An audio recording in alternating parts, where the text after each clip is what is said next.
Greetings everyone, namaste, a warm welcome to you. Thank you for joining me. Hey Taurus, this is your reading for October 2018.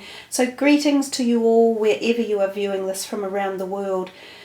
We are using the Morgan Greer deck that we see there in front of us, 7 of those cards and then an oracle deck afterwards. Now I'm doing these readings around about the time of the full moon in September, which as it so happens is the harvest moon for the northern hemisphere, and it's just around the time of the equinox for the planet, equal days and nights globally for us all. So some really nice sort of lunar energies and some positive earth energies as well being imbued there into the reading dates. Before we get into the shuffling, I had some intuitive words for you guys, and the first one that came out was emotions, Taurians. Sensitive. A need to change some aspects, spend time alone in contemplation, avoid toxic chemicals and people and situations, and seek time in nature. So those were your words that came and messages. I'm not sure how you all relate to those personally, but if you ponder upon them for a while, you might find that there's some insight there. Let's get to shuffling some of these cards, well, all of the cards, and seeing what's in store for you guys. Taurus, October 2018. As I've said before, I'm really probably the most awkward shuffler I've ever seen, but there's nothing I can do about it. It's just the way it is. So we get there in the end anyhow. So Taurus. Okay, your first card is your current situation, the Justice card. Your second card is the obstacles, the Two of Pentacles. The third card is your aspiration at the moment, the Page of Pentacles. Your fourth card is what needs to be awakened, the King of Swords. Interestingly enough, he has come out a lot in the readings. I am aware you can't see that at the moment. Don't panic, I will move the camera back. Number 4 is not what needs to be awakened. Number 5 is what lies behind you or past influences. That's a bit synchronistic because that is a card of the past. Number 6 is the next stage in life, more pentacles. And number 7 is what will be, or an overall outcome. So first of all, let's move this into so that you can actually see it. It's a bit congested on the table at the moment, but that's fine. That means there's plenty going on in life. Okay, let us move to, well, first of all, we have 2 major arcanas, the Justice and the Hierophant. And interestingly enough, both of those cards represent legal type of things and following the rule books and doing things stoically and proper, within the confines or the bounds of socialized civilization or communities, if you like. Then you have 2 court cards. Everyone seems to have been getting 1 or 2 at least. Some have had more. And then you've got a few pentacles and a cup card. Let's remove this one for now and look at that current situation, and we have the Justice card. It's known as one of the karmic cards of the deck and usually relates to Libra energies, or perhaps that time of the year when the Libra birthdays are around, which interestingly enough is right now. So for some of you, there might be some legal activities going on around you, and usually when the card is in the reading for yourself, it bodes more positively as an outcome in your favour. So these can be things ranging from custody battles, divorce litigations or mitigations, business dealings, criminal dealings, activation with the police or law courts one way or another.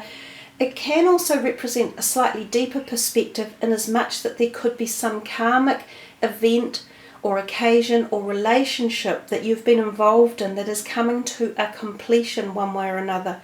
Now sometimes this is the completion, such as the ending of a relationship. It's a really bit difficult thing to explain, but most of the people who come into our lives that we have a relationship with are soulmates. So a lot of people think soulmates only exist if they're, like a romantic relationship or if it's a very close one. But the reality is that even your neighbour, if you experience a relationship of some type with your neighbour, they'll be a soulmate. The person at your work that you work with, a colleague, that's a soulmate. A distant relative is a soulmate. A friend you might have made and you don't see very often is a soulmate. So the karmic issue with this card is when an ending is coming with something that you've had with a soulmate in a previous life that possibly hasn't gone well, and it needed to be relearned or redone or re-understood. So it can be that this event or cyclical nature is coming to an end, and that's why it bodes this degree of positivity, but it has like a severity or a heaviness behind it. So it's not a light-handed card, and it's one that if you contemplate and think about, you can go to quite a deep level with it. So as I say, there are two dynamics, more of the physical world in the here and now, where we see things such as, going to court to pay a fine, like a speeding fine or a traffic offence, or something to do with custody depositions or marriage split-ups or business split-ups. But even those can be entwined in karmic debt as well. So we start to get into convoluted matters, but it feels as though this is around some of you at the moment. It can also be contractual things such as signing to purchase a new property, or signing a contract of agreement to go into employment, or signing up a new business deal. So it's not all about negativity. There can be positive things weighed up in here as well. It is also about bringing balance back into your life, and bringing balance back in a legal way. So as I mentioned at the very beginning, both of these two, with their kind of high and mighty justice feeling about them, give you a bit of a forewarning that you should be treading gently and treading cautiously in life at the moment, and making sure you do things by the book. So let's see what the second card is, which was an obstacle, and it's the Two of Pentacles. Now, even in an upright position, this card gives us a little bit of a come-and-going feeling, especially around finances. It sometimes says, 1 minute you've got enough to spend and maybe even have a bit of fun with, and the next minute you're going, oh my God, where did this bill come from? Like, why did my car suddenly break down and cost me $3,000?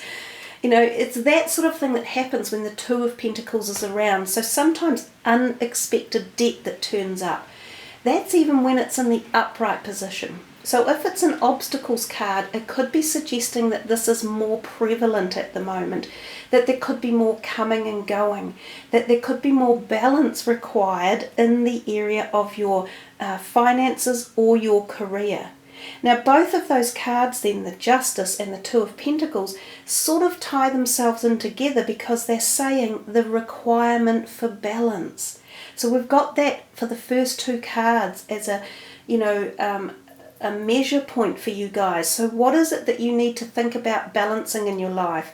Is it your finances or your career? And is it how you're spending time with those two aspects of your life, or is it how you're spending those two aspects of your life? Is it slightly deeper? Does it go deeper than that? Two of Pentacles can also sometimes talk to us about job applications and attending interviews, and sometimes even overseas. So some of you might have been thinking, yay, I'm going to get this interview for this job, and I'm waiting to hear, and it's not coming in. Some of you may have been for an interview and you're not hearing whether you got the job yet or not. There seems to be a possible hold-up, or there's like a weighing up of decisions. So the twos are always about balance, and they often bring to us that thought of weighing things up and, slowing things up, making sure there's moderation, and also the word partnership comes to mind. So perhaps your finances are implicated in something legal, and perhaps it has to do with a partnership or a breakup or a split up or a diverging of your finances. I noticed too that all your pentacles, you go 1, 2, 3. So if you look at it from that perspective, you're dealing with something kind of relatively new or just started in terms of something financial or around your career. So when this is the case, we're often still establishing boundaries or protocols, or investigating how we're going to proceed forward with ideas of career or finance or investment or yada yada yada. So let's go up to card number 3, and it's your aspiration, and it's the Page of Pentacles. And he's looking backwards, kind of into the past. However, he is a messenger. and he often delivers to us messages around things with him, finances or money or career.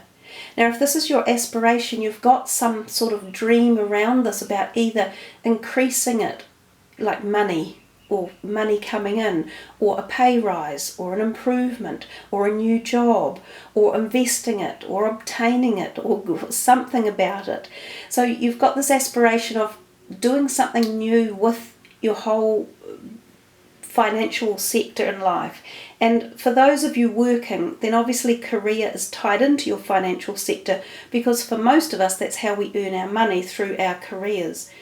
So yeah, as I say, you've got 1, 2 and 3 in the Pentacles, which is just boding of new beginnings or new steps or new enterprises or new concepts or divergence or investments. Something new is happening to you, or you're planning it, or you're wanting to.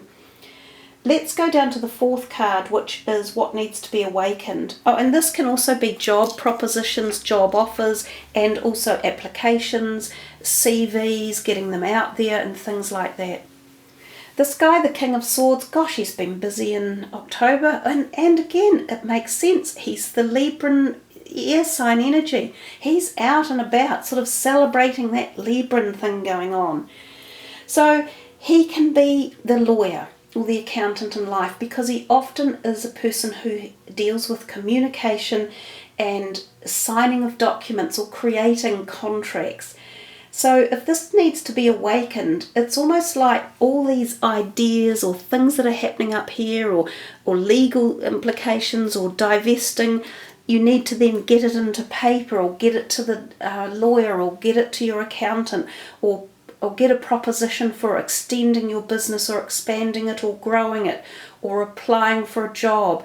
They all need to be harnessed, they need to be grounded, they need to be put into proper action, and that's kind of what this guy here is doing.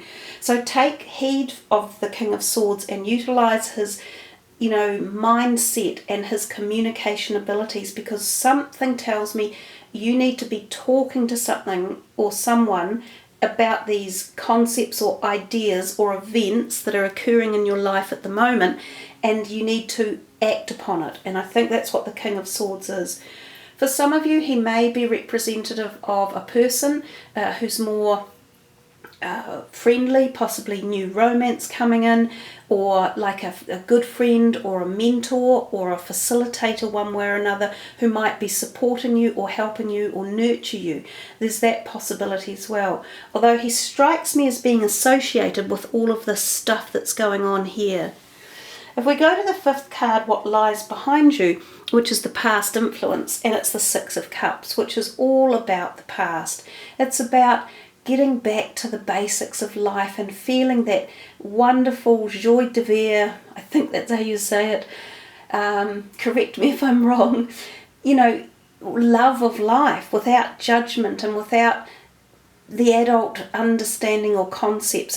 It's innocence, it's love, it's happiness, it's sunshine, it's nature, it's friendships, all of those wonderful things. Now this is what was in the past for you. So whether or not that's telling you to reignite some of those feelings, or that you're going to go back and feel these things again, or experience them, or be with people like that. So some of you may have a school reunion to go to, or you may attend events or functions where you see people you haven't seen for a long time. And they could be family type, distant cousins, great aunties and things like that. Some of you may go back to a home that you used to live in when you were younger, or to an area where you grew up, and there can be great nostalgia gleaned from this. And sometimes that nostalgia harnesses, even though we say don't live in the past because there is no future in the past, sometimes nostalgia can take us to a place of security and nurture and love, which can be the tools for formulating something that we're planning moving forward. So for some of you, this will be involved in decisions and situations as well.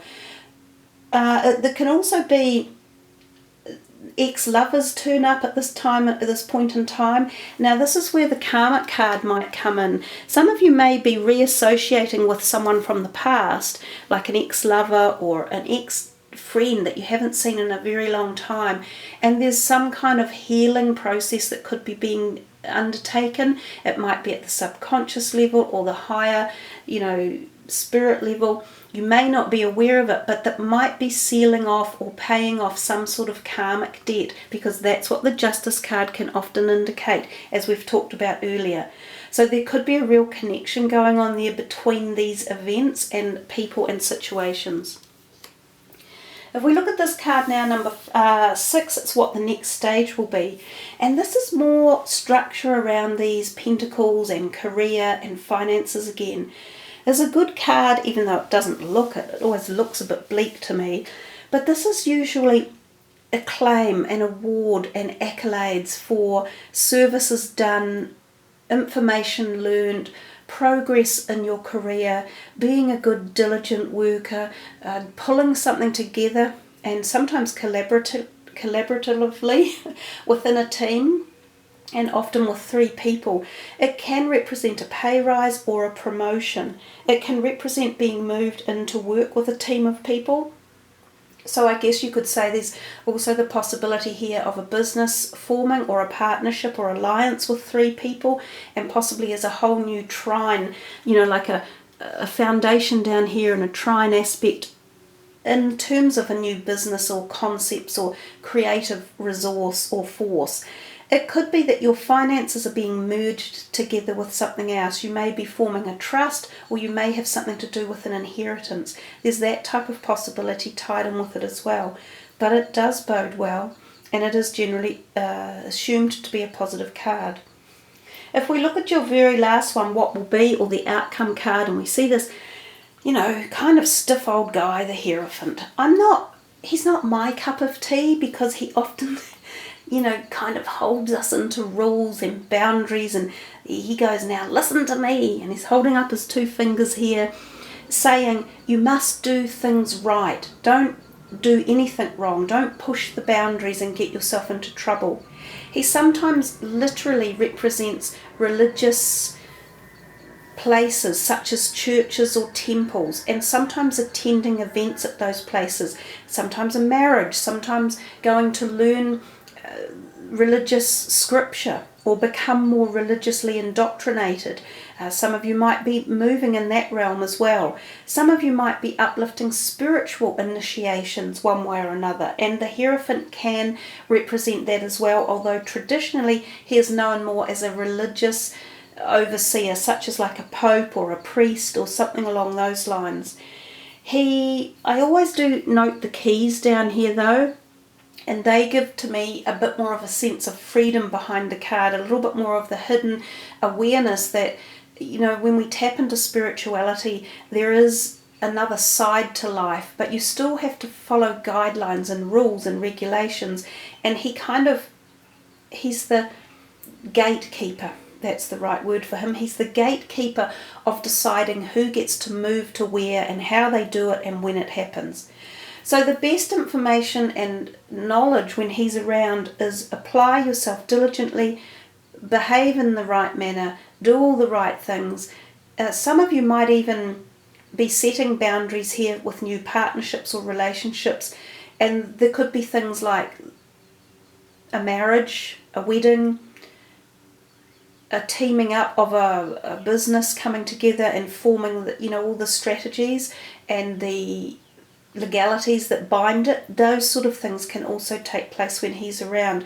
And since he has his sister, these 2, sister and brother, since they're in the picture together, they really are weighing things up quite a lot, and they're making things happen for you this month, definitely. So it can be more than the way you want things to go. It's more like the universe is allowing it to happen or pushing it in certain directions.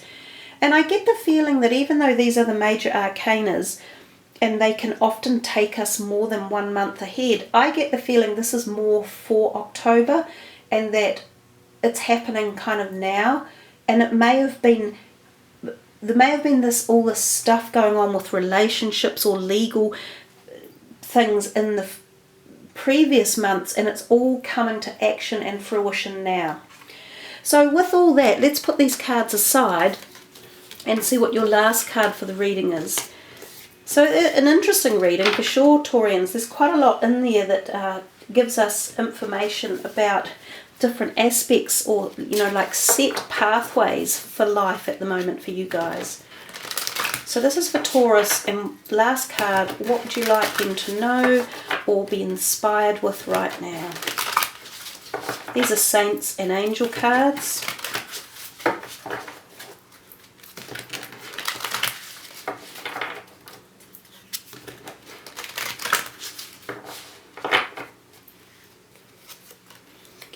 Why? Well.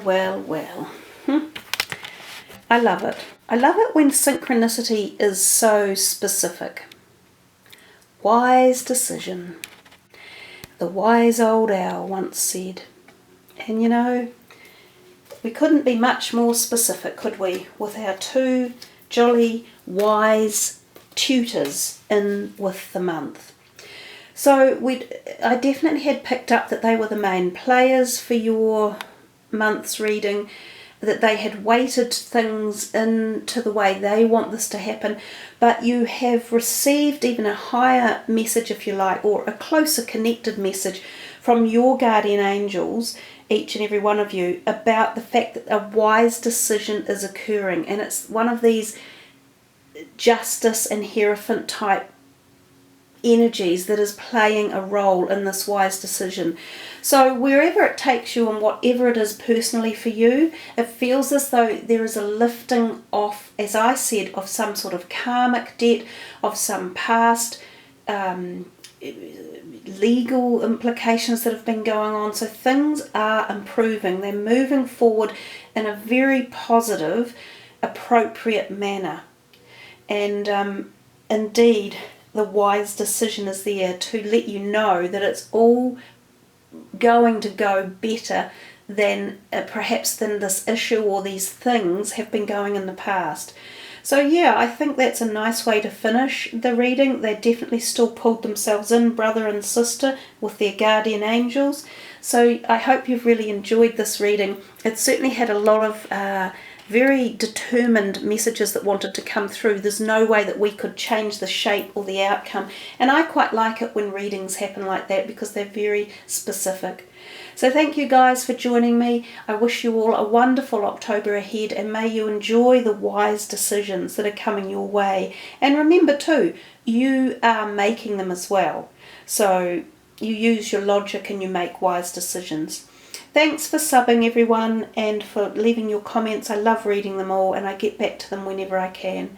Remember to check your moon and rising sign, because there could be some really cool information there for you as well. Have a great one, everyone. Much love. Namaste.